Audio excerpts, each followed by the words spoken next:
Dean of Accreditation and Strategic Initiatives at the Lewis College of Business, Brad D. Smith Schools of Business at Marshall University.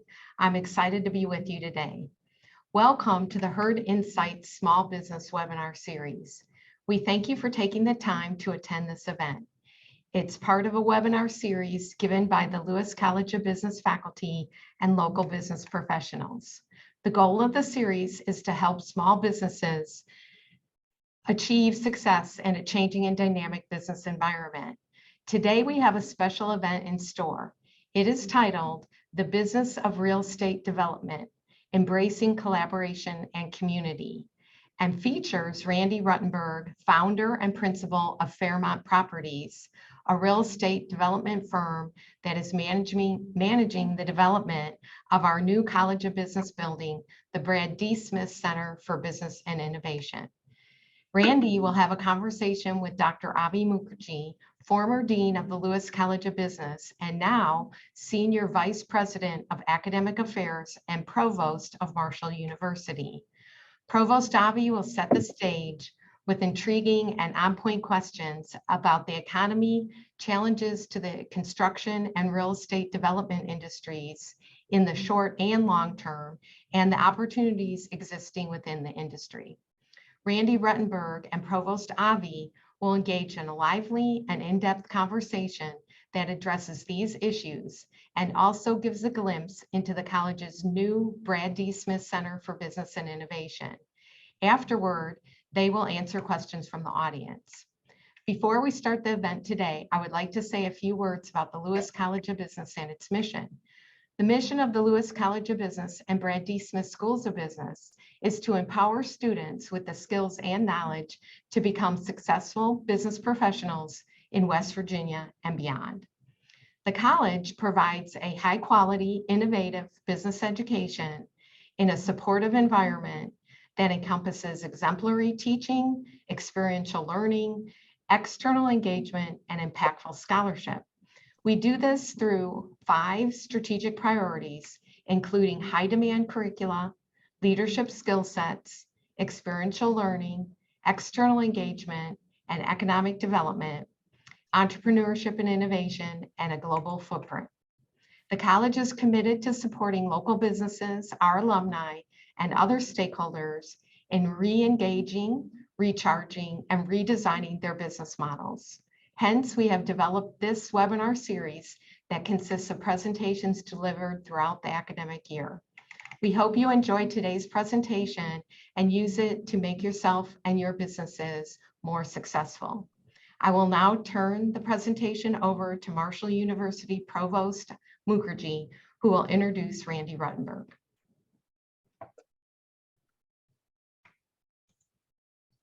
Thank you and good morning, everyone.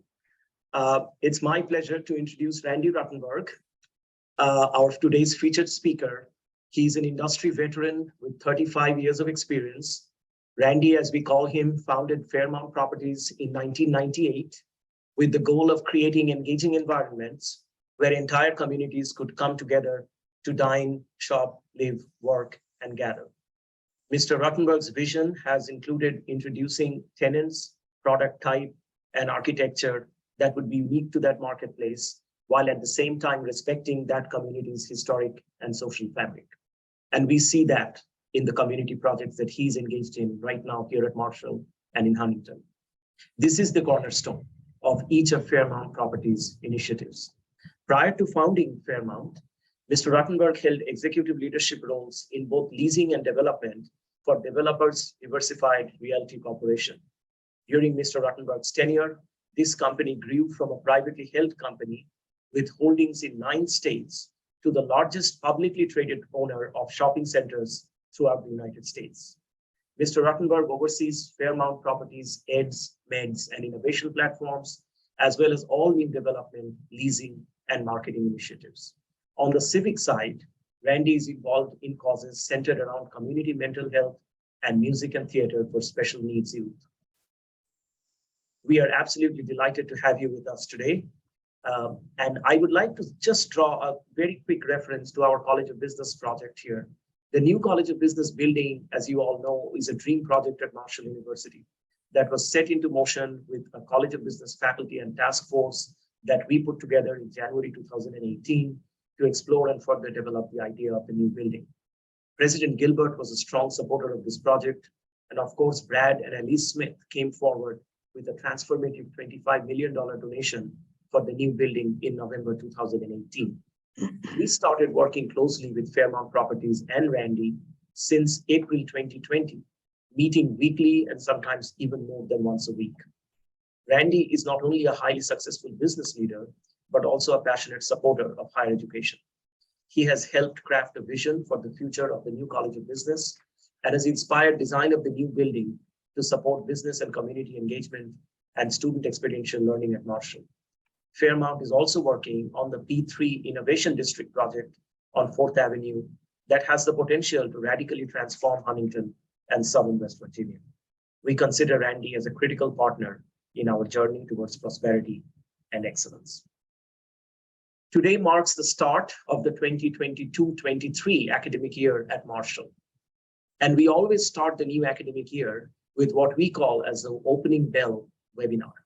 So what better way can we think of ringing the opening bell on the new academic year than to have you, Randy, with us, discussing how the economy and the world of real estate development, with particular reference to higher education, look like as we envision a challenging but rewarding future. I'm delighted to also inform you that Randy will be providing padfolios and a motivational book free of charge to student attendees of the webinar today. Thank you, Randy, again for joining us today. We will get into some discussions right away, and then I will fill in with some comments as you answer some of these questions. Let me start by asking you, we have worked so closely here, and you have truly been a part of our community at Marshall and Huntington. Give us a little bit of your journey to become an entrepreneur, and give us a little bit of detail of how you started your company. Sure, Provost Avi, thank you, and to others who are making time to join us this morning for this call. And I want to thank you, Provost Avi, and your colleagues, President Smith, and others for such a collaborative, transparent process with not only the College of Business, but as we start on this P3 journey with the Innovation District. It's made all the difference in the world. So upon graduating from a small college in Wisconsin in 1986, and after 2 inspiring internships my junior and senior years with real estate developers, I went to work for a national developer of shopping centers in Cleveland. I showed up early, left later than most, and spent my time listening closely and learning as much as I could about the industry and my job. I scoured trade publications for informative articles, joined networking groups, and befriended those significantly more accomplished than myself, both within and outside the company. And I tried to have one new conversation with one of them each week. What I found was it was much more informative to actually visit with a tenant and the end user, all of us have them, than someone within the real estate development industry itself. Why? They were the ultimate end user. And as I began asking more and more questions, I began to better understand how they make decisions, key decisions, location decisions, how they evaluate rent as a percentage of total sales, cost of goods and other metrics, and importantly, what type of location, what type of environment would allow them to be most productive. Here, I was a commercial real estate development professional learning about fashion labels and cost of labor and where the best place was to locate a cash wrap or a dressing room. Was I in the wrong business? Was I supposed to be a merchant? No. What I was doing was trying to understand my customer, the very person that would make the difference between a successful project and one that was much less so. I was learning to see things through the eyes of the very people I needed to count on to populate my centers. What I was doing was practicing empathy, one of the most important tools or skills I continue to hone every day, both in my personal life and my professional life. And by being able to speak my customer's language, understanding why something works or not, particularly when it came time to negotiating rents, I'd be prepared. While many of my colleagues more comfortably settled into the role of fist pounding and hard-nosed negotiation, speaking in more ultimatums and acting the part, I chose empathy, kindness, and commitment and mutual respect, and to this day still work with many of these same retail tenants. I began Fairmount Properties, Provost Avi, to build a company that was different. One that, even though we do live within a cutthroat, rough and tumble, highly competitive business world, would thrive because we would care more about our customers and what makes them successful, not just what makes us successful. We continue to live this philosophy each and every day. So learn everything you can about your customer, ask them questions, be empathetic, and learn how, through whatever it is you're doing, selling, or building, you could help your customer or client maximize their success, because it will help you maximize yours. This is wonderful. This is such great advice. And this is, your reflections on your own leadership that inspire us all the time. And the fact that, you're working so closely with us and our students is something that truly makes this relationship special. So, moving forward, I want to talk about 3 layers of things and then come back more specifically to the project that we are doing at Marshall. But I want to first talk a little bit about the economy in general, and then bring up some discussions on the real estate and construction and development sector, and then bring that into higher education, construction and real estate. So if we can think about it as 3 layers of discussion, that would be great. And I'll talk about a few stats at the beginning, and then hear your reflections on each of these 3 things. Sure. I think we are at an interesting time in the economy, right? As overall, you have, just as you said, you are close to the end users. You have a unique perspective on how the market is evolving right now. You have seen the ups and downs, the crests and troughs in the economy, and how these things impact development and real estate and users and customers and their businesses, right? And how they contribute back to society. So this is a unique perspective that you have right from the marketplace that I think is very valuable for anyone trying to understand where we are as a country and as an economy today. So, we do know that right now we are in a tale of 2 cities. I think it is the best of times. It's the worst of times in some ways. In July, our consumer prices were up 8.5% from a year earlier, but down from 9.1% in June. So obviously we have had these ups and downs when it came to the economy in terms of the growth and the inflation that we are all experiencing. In fact, just to read out a quick number, US consumer inflation reached its highest level in more than 4 decades in May, right? So the consumer price index has increased. It's a little stable right now, but it is still worrisome. Energy prices have fallen a little bit, 4.6% from June to July. And beyond, but it was up 32.9% from a year earlier. Energy prices fell a little bit, but other prices continue to rise at a robust rate. Food prices have been up 10.9%.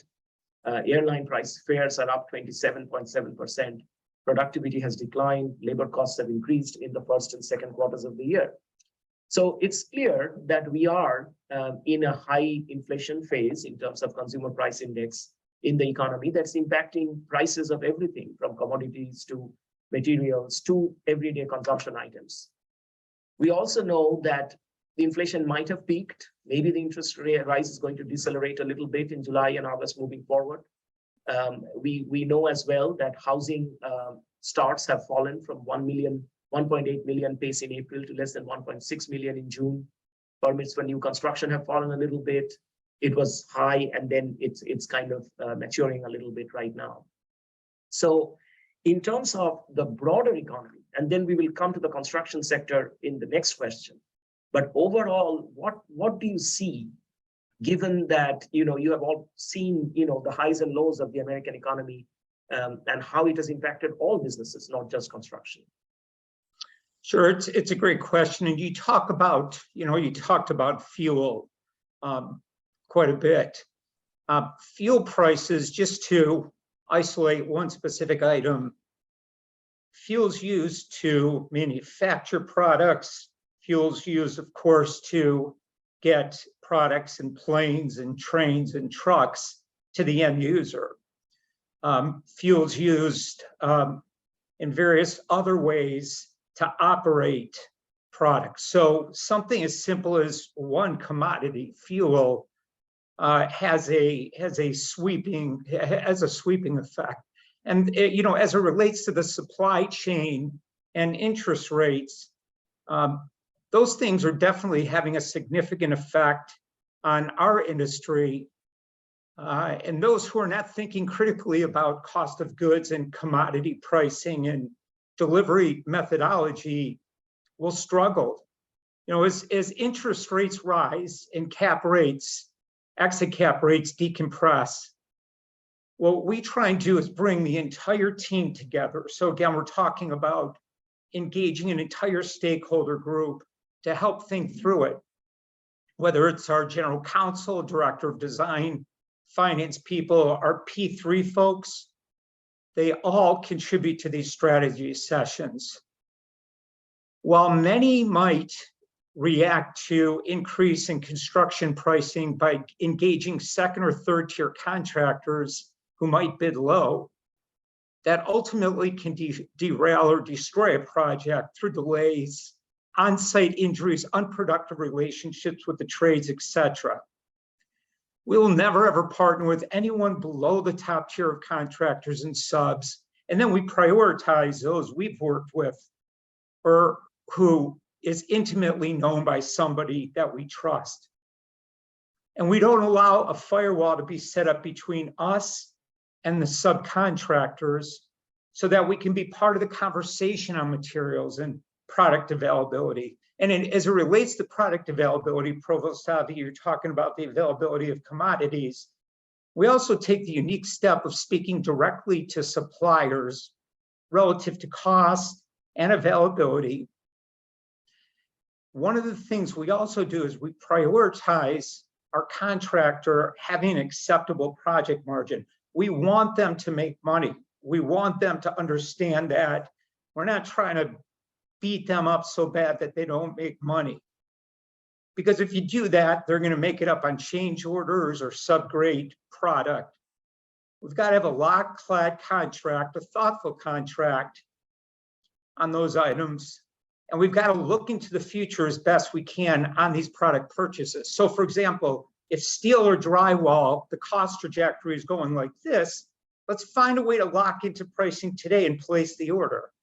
Same thing with long lead times. It might actually be more cost effective to buy it and store it and then have to move it again to the site than to take the risk on pricing, on rising prices.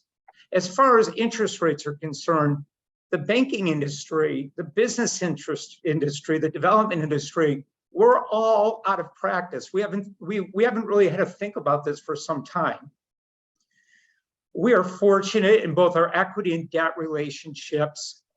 So borrowing and repaying hundreds of millions of dollars helps.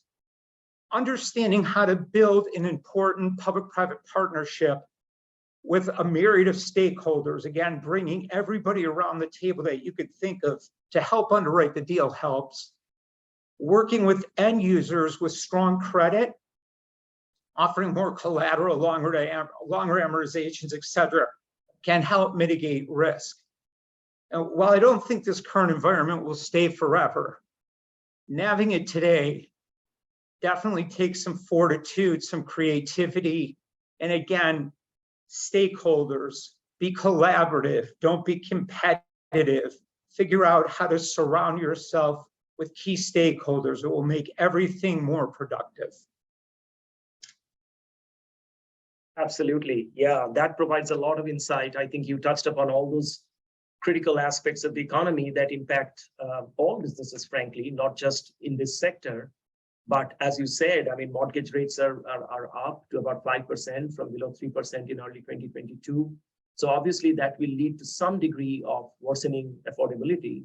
And when you're looking at, for example, people in the market, first-time home buyers and so on, there are some challenges because of increases in monthly payments on new mortgages, leading to lower and lower affordability in terms of where construction goes. There is also the need to increase inventories. I know the home inventories have been a key driver, the lack of them, key driver of the inflation over this past 12 to 18 months. How do we spend our inventories and make sure that there are enough homes in the market?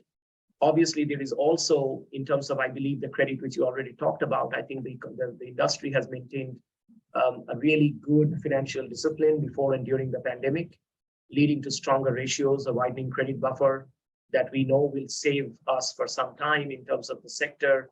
And that's good. There will be some deterioration probably in EBITDA over time, but that the credit buffer kind of takes care of that.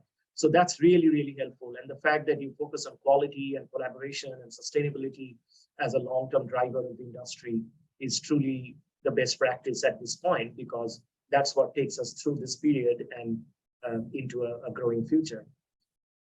Let's move on to the higher ed real estate sector, because now we are focusing from the economy to real estate in general and development and construction to higher ed sector, right?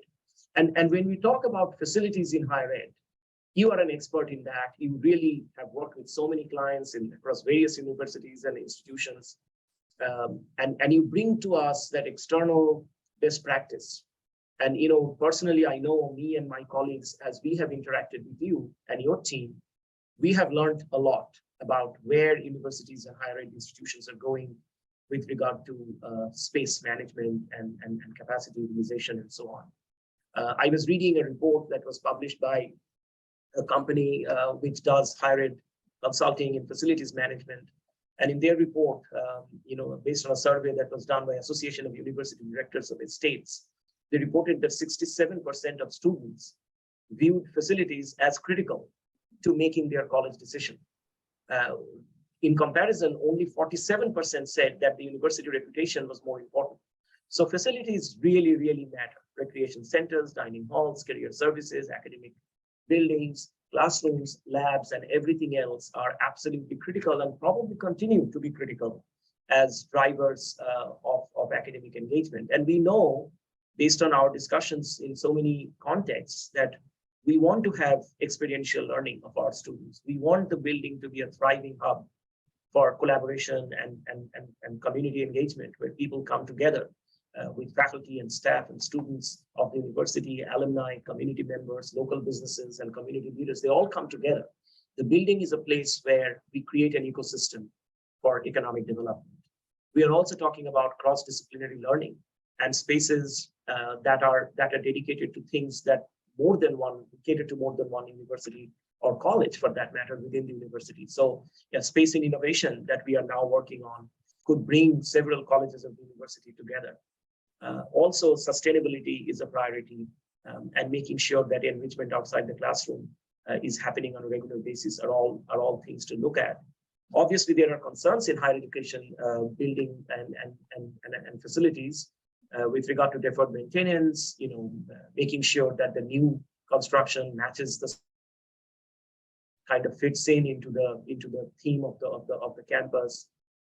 Making sure that technology advancements are possible in a new building as we move forward in time, and making sure that completion of the project be maintained in spite of challenges in supply chain and vendor selection and procurement and so on. So it is obviously a very, very, very important part of higher education in today's world, and will continue to be so as we move forward. So with your vast experience, Randy, how do you see higher education, real estate development, and space and facilities planning evolving over time? And how does your company address this sector? Sure. So it's a great question, Provost Avi. So there are approximately 4,200 colleges and universities throughout the country. And if you speak with leading experts in higher ed, you'd hear from them that as many as a third of them may close or merge. Well, why is that? Not all schools have reached the endowment and reputation or leadership levels as Marshall. One thing we know today for sure is the trajectory of the number of 18-year-olds in the US is declining. So we know for the next 18 years, how many potential college students will be in the pool to go to college. That number is declining. Buildings and infrastructure on many campuses are functionally obsolete.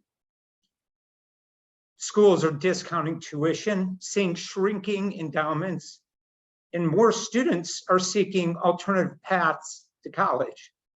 But the name of the game is recruitment and retention. And not only for students, but for faculty. So our Eds and Meds platform has 3 core areas which we'll continue to emphasize. The first is the continued growth of our Campus Edge mixed-use initiatives.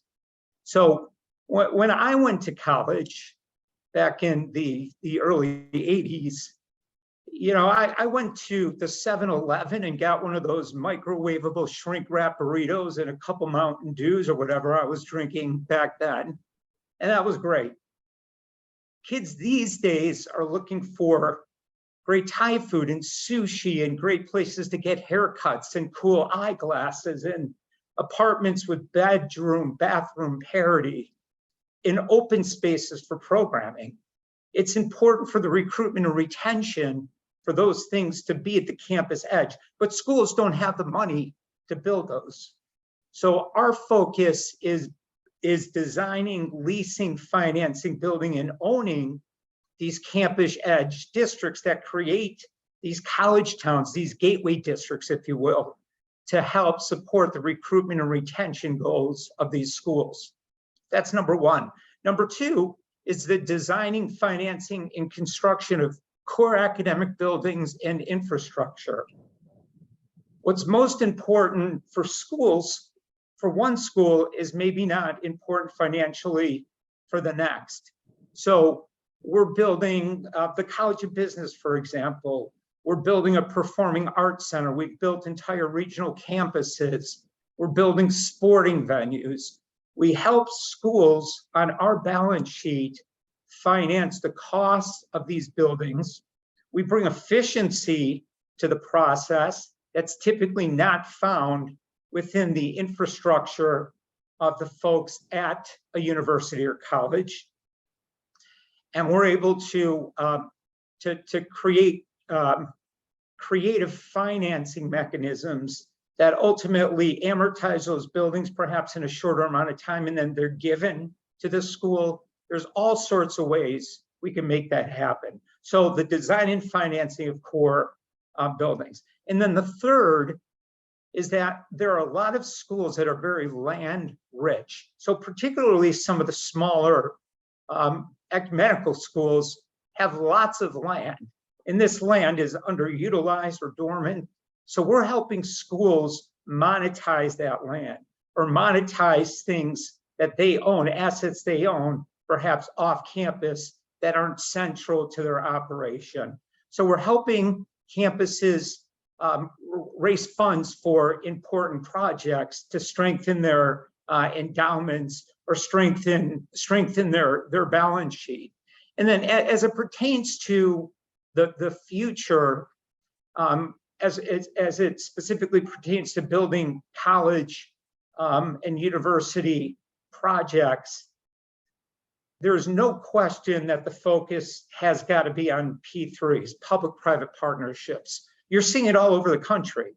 So how can the higher ed sector leverage efficiencies, as I had mentioned, and the balance sheet of a private firm like ours to help execute initiatives on or near campus to keep that institution relevant and competitive within its peer group? So again, we're talking about stakeholders. We're talking about bringing students and faculty and the administration in to try and solve problems that help that school continue to be a good recruiter and retainer of students and faculty.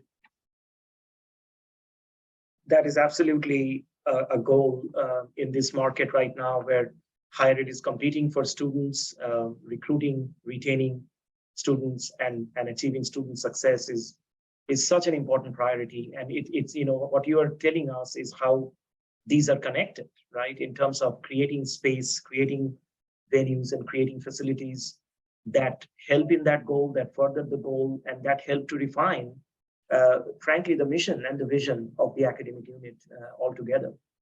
And how it supports communities, because as we know, higher education is a big driver of community engagement and development in many towns and cities in the country, where universities literally make the cities and towns thrive and the local community succeed. So this is so intricately related. Just an associated question: how did your company become interested in developing universities and colleges? What was the trigger that brought you into this higher education part of the construction and real estate development business? Yes, so thank you for asking that. So about 4 or 5 years after I started Fairmount Properties, we're now entering our 25th year, we got a call from the president of Case Western University as a function of a project that he had seen us recently create in Hudson, Ohio. And what they were looking to do was to create what they called a college town at the edge of their front door. We had never heard the term college town. And we were, of course, very intrigued. And they brought us into the tent, if you will, with not only the college administration and faculty and students, but the architect and other key stakeholders in the neighborhood, University Hospital, and their community development corporation, University Circle, Inc. And the goal was to create a place where students could shop and dine and work and live and recreate. And that when they came to the school, as you said, your percentages are right on target. The students are there kind of looking what's around the school. Of course, the academics are important to them, but where am I gonna recreate? Where am I gonna meet people, make friends? What does that space look like? And a lot of these schools really don't have a there, if you will. So they were looking for us to create it based on our experience. So we learned a tremendous amount during that time, completed the project successfully. To this day, it's right at the front door of Case Western, right next to University Hospital. And it continues to be a recruitment and retention vehicle. We hear from our college presidents, Kent State, for instance, President Lester Lefton had said to us, the project that we built there, it's not we, it's we with a lot of people, accounts for their 2 highest entering classes in the history of Kent State. It really does make a difference. So we executed that project, we completed it successfully, and then we decided that we wanted to start devoting resources to the space. Got some early meetings with presidents, but it really did not get us far. But we learned that, here's kind of academics, here's capitalists, and we didn't have the empathy, we didn't have the experience. We really couldn't see things through the eyes of our end user the way we needed to. So early on, we hired some former college presidents and senior administrators to essentially help us speak college, if you will, to help us really see things more clearly about what's important. They helped us to really get our start. And then from there, we've kind of gone on and been very fortunate to have worked on. We're about to break ground on our 30th project. So a little bit about how we got into that space. So relevant, absolutely. I mean, facilities like that, the one you described, the one that we are working on now, are connecting students to engagement and experience, classrooms to the wider campus, and students to careers and communities. I mean, it's just that vehicle that does all these connections, and it's a win-win for everybody. A related question would be, in the case of higher ed development, what are some of the challenges, more specifically in this sector? We talked about the competition and retention and enrollment goals and so on. But are there other pitfalls one has to be worried about? There are, and frankly, the leadership team, going back to Dr. Gilbert, yourself, and President Smith, Tony, Nancy, and others have been really first among equals on every level. Every decision was made so that this facility would be cutting edge from a technology, functionality, and design perspective. The building is being designed and built not only for today, but to make sure there's plenty of elbow room as the program continues to grow. It was very obvious that you wanted to put Marshall School of Business on the map with this facility. So, there are a couple challenges when working with colleges and universities or healthcare institutions. First of all, a lot of them are big, kind of monstrous, entities, and it's not easy to steer the ship always. They're typically not very entrepreneurial, very different than our experience at Marshall. The other thing is that in a lot of these college and university markets, the university thinks they're the 800-pound gorilla, and the city thinks they're the 800-pound gorilla, and nothing gets done because nobody's able to check their egos at the door and work collaboratively for the greater good of that host community. This has been the exact opposite with the experience at Marshall. The city, President Smith, the mayor, the university are walking lockstep in terms of what's important for the overall community, what's important for the region. How do we keep students once they graduate in Huntington as opposed to going to Boston or Chicago or New York? How can we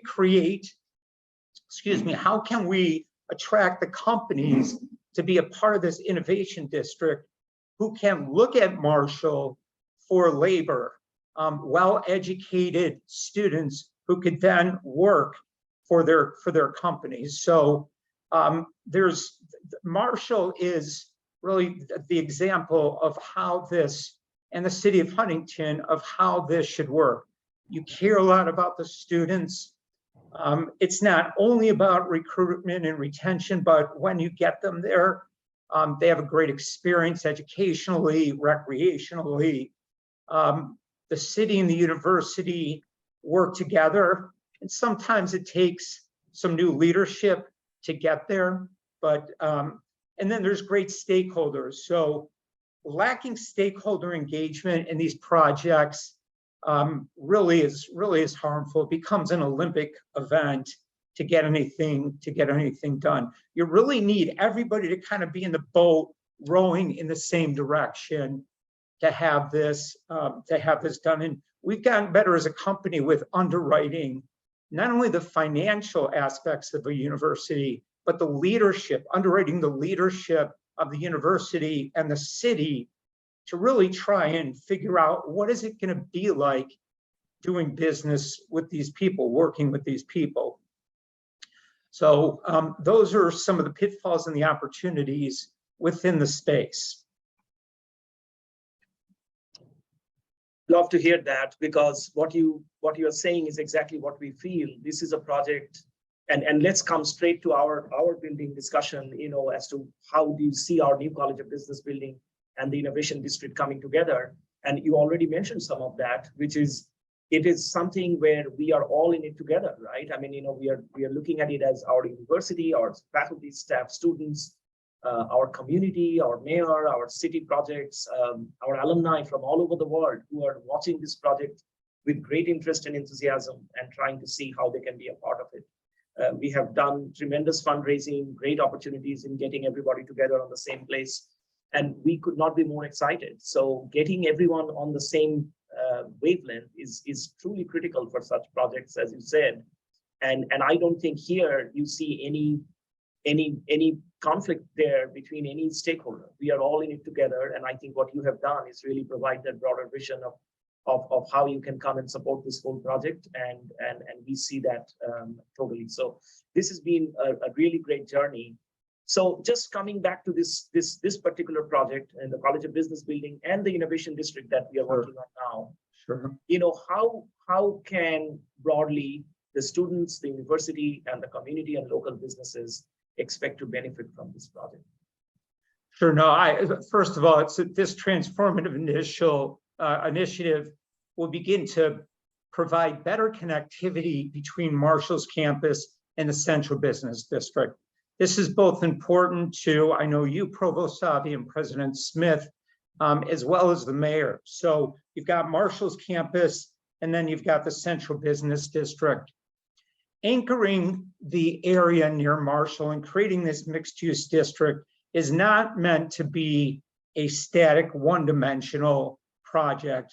It's meant to be a catalyst to really helping provide connectivity between Marshall's campus and the downtown core, with a one-of-a-kind building which will help to spur and anchor this innovation district, this broader mixed-use district, which is centered around discovery and research. We talked about it would be a major driver of a well-educated labor pool coming out of yours and other programs, who would be qualified and trained better because of this new space and what happens within it. And it's been very important for Marshall, and I really applaud this, that this building's not simply built for the students and faculty at Marshall, but to offer up opportunities to the broader Huntington community to also learn and interact. Provost Savi, you talked about various programs, various age groups coming together, and that's really one of the highlights of this district. It will be intergenerational. It will be people mentoring students and students having the opportunity to work and really grow their careers. It will be the opportunity for various different departments within Marshall to be connected and intertwined within the spaces, within the various programs. So it's a wonderful and really transformative initiative. In many ways, a gift from Marshall to the community, but the community has given back in many ways as well to help make this project, particularly starting to help make the mixed use piece successful. Exactly. And I remember that as we had numerous meetings with our faculty in the College of Business and with various other stakeholders, right? You and your team meet with faculty, our students, our staff, our community, our alumni, our board members, several times. We, particularly on the academic side, I think we are reconfiguring and reimagining how we teach and how our students learn, as opposed to just what we teach, right? I mean, the whole process of learning is transforming with the new space that we are envisioning. So this is a very big deal because it impacts our strategies of delivering education, making our students learn and being successful. Of course, with the external world, careers, placement, connections, community, and all that, but also within the classroom. And it is truly transformative in terms of its impact. Thank you for mentioning all these things that can truly help all of us through this transformative project. So I'll come to our last question, and then we'll open up to some questions from the audience. And this question is about the future of work.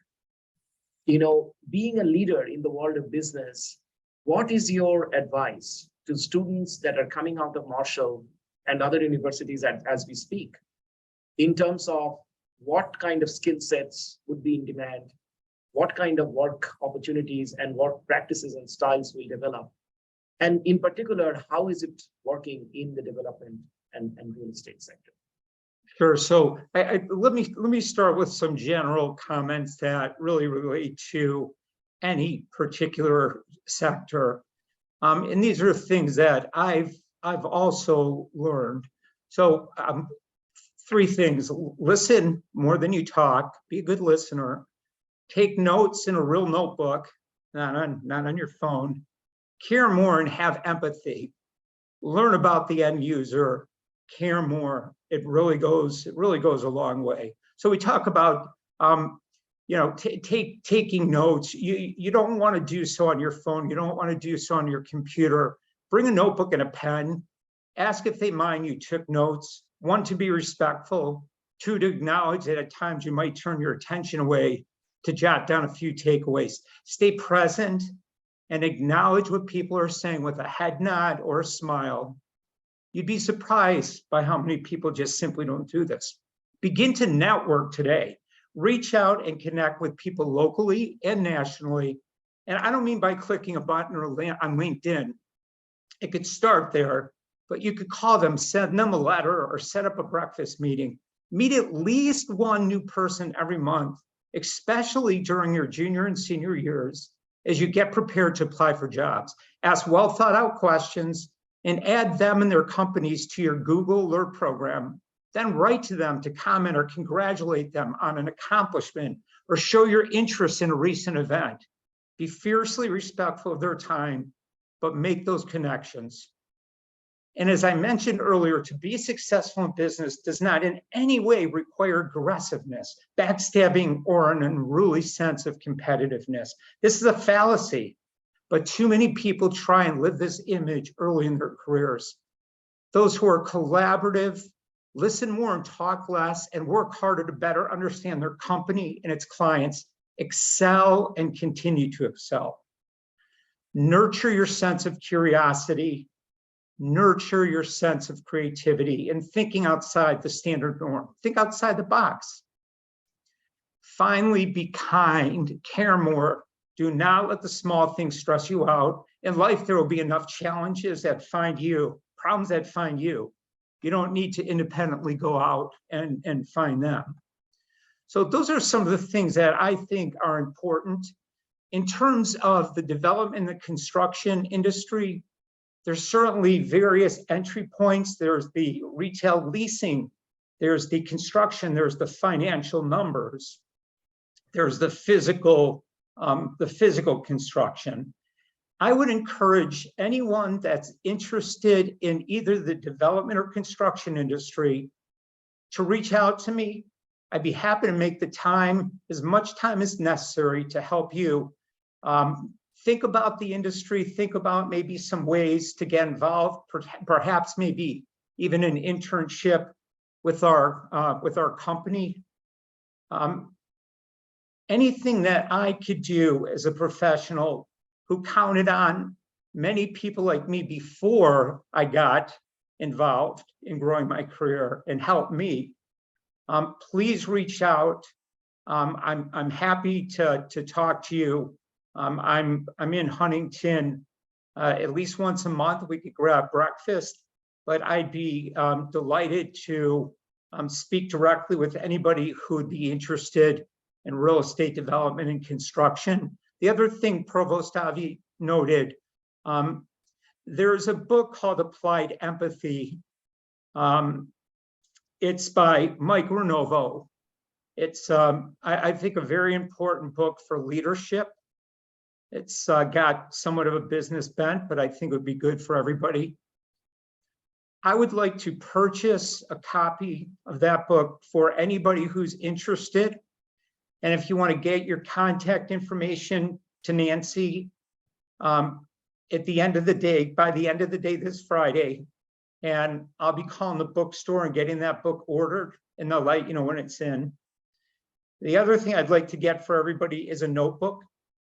You'd be surprised with how many people don't have them. If you're interested in one, also let me know. I'd love to be responsible for getting you your first notebook that you take with you to meetings, write ideas on. Obviously, you've had hundreds of notebooks before, but this one will be special. It will be the one that you take with you to meetings, ask questions, write answers, and continue to learn from. So let Nancy, and Nancy, I guess, I'm not sure if they send you an email, but by the end of the day, Friday, if you'd like a book and a notebook, I'll get those ordered. And I can't tell you enough how much I appreciate being a part of this. Thank you so much, Provost Avi, for including me. Thank you, Randy. I think great discussions, great ideas, great collaboration, great leadership that you shared, leadership lessons. I just want everyone to remember and know that our new building, the College of Business building, the ground has been broken. As we speak, the facade is coming up, the pillars are up there on the construction site. The work is moving very, very fast.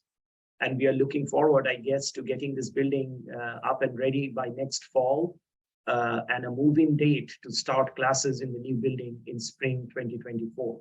So this has been an amazing journey. It is, it's going to continue this journey with the P3 district that's going to come around the new building. But Randy, I really want to thank you for all that you have done with us and for us, and creating a sense of innovation and creativity and energy around this whole part of town that we are in.